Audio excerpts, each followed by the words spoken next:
সামাজিক মাধ্যমত এটা ভিডিঅ' আগবঢ়াইছিলোঁ যে ভাল গুণাগুণ থকা 5বিধ পাচলিৰ ভিতৰত এবিধ মই ৰোপণ কৰিছোঁ বুলি। অৱশ্যে এই ক্ষেত্ৰত মোক যথেষ্ট সংখ্যক মানুহে গোৱাল গালিও পাৰিছিলে বাৰু। আৰু এইটো যথেষ্ট ডাঙৰ আৰু সেউজীয়া হৈ থাকে, ইমান সহজে পুৰঠ নহয়। গতিকে সেই প্ৰজাতিটো মই এইবাৰ ৰোপণ কৰিবলৈ চেষ্টা কৰিছোঁ। যিসকল আমাৰ কৃষকে কৰিম বুলি ভাবিছে তেতিয়াহ'লে কম পৰিশ্ৰমত, কম খৰচত আৰু সমস্যামুক্ত বুলি কৈছোঁ তেনেকৈ বিসন্দেহে কৰিব পাৰে।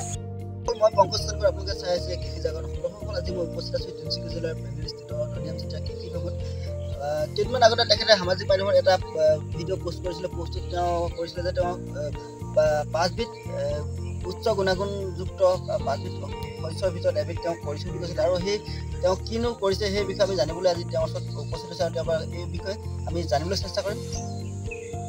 হয়, আজি মই কিছুদিনৰ আগতে সামাজিক মাধ্যমত এটা ভিডিঅ' আগবঢ়াইছিলোঁ যে ভাল গুণাগুণ থকা 5বিধ পাচলিৰ ভিতৰত এবিধ মই ৰোপণ কৰিছোঁ বুলি। অৱশ্যে এই ক্ষেত্ৰত মোক যথেষ্ট সংখ্যক মানুহে গোৱাল গালিও পাৰিছিলে বাৰু।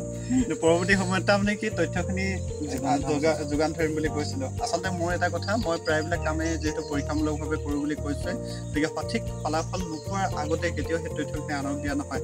তথাপিতো এতিয়া কৈছোঁ, যিহেতু আমাৰ থলুৱা প্ৰজাতি বিভিন্ন ধৰণৰ তেনেকুৱা ভাতকেৰেলা প্ৰজাতি আছে। বিভিন্ন ধৰণৰ বুলি ক'লে মই 2-3টা প্ৰজাতি দেখিছোঁ, কিন্তু সেই প্ৰজাতিকেইটাতকৈ এই প্ৰজাতিটো কিছু পৃথক হয়।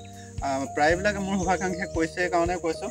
আৰু এইটো যথেষ্ট ডাঙৰ আৰু সেউজীয়া হৈ থাকে, ইমান সহজে পুৰঠ নহয়। গতিকে সেই প্ৰজাতিটো মই এইবাৰ ৰোপণ কৰিবলৈ চেষ্টা কৰিছোঁ। ইয়াত ভালেমান কেইটা খুলি মই এইবাৰ ৰোপণ কৰিছোঁ।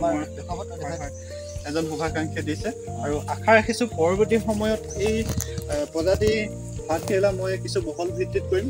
কাৰণ ভাতকেৰেলা এটা এনেকুৱা এবিধ পাচলি হয় বা তেনেকুৱা শস্য হয় যিহেতু ইয়াক বিশেষভাৱে তেনেকৈ যত্ন কৰাৰ প্ৰয়োজন নাই। ইয়াক এবাৰ ৰোপণ কৰাৰ পিছতে যিখিনি জেং বা তেনেকৈ চাং দিব লাগে সেইখিনি দিয়াৰ পিছত বেমাৰ আজাৰ নাই তেনেকুৱাকৈ।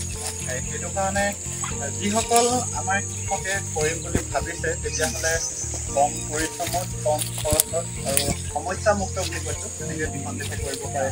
আৰু পৰৱৰ্তী সময়ত যদিহে মই কোৱা ধৰণে যদি হৈ যায়, মানে তেনেকুৱা ধৰণৰ যদি সফল হওঁ, তেতিয়াহ'লে মই ইয়াৰ বীজ বা কঠীয়া তেনেকৈ যোগান ধৰিব পাৰিম।